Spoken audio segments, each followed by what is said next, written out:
času s mečem v dlaní Tyrion chránil elfí zem. V srdci měl čest, v očích plamen, když svět se hroutil pod tíhou temnot všem.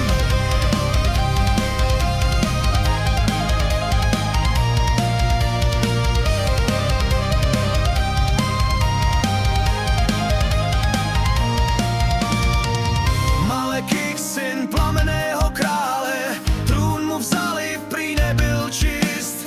Ve stínech stavěl říši z žalu, jeho hněv byl meč, co dovedl sem mstít. Z jedné krve, ne však bratři, dvě duše ztracené v píše. Z vůle bohů v osudu krutém, jejich pád otřásl říši.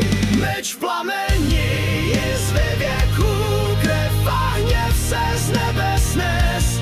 Trůn je prázdný, elfská sláva padla ve stínu kleteb všech. Oheň volá, duše hoří, zní Asurianův řev. V prach se mění říše elfů, v srdcích plane hněv.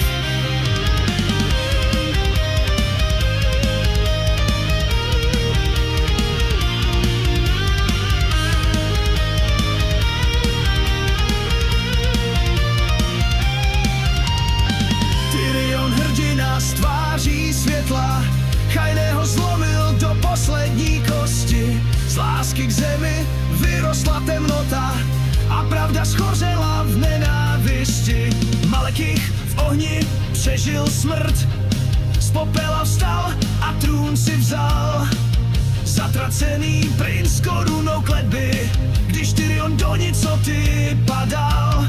Z popela věků z nenávisti, elfí říše klesá v propasti. Oheň a led, krev místo víry, když bohové mlčí a svět se hroutí. Meč v plameni je z věků, krev a hněv se z nebe snes.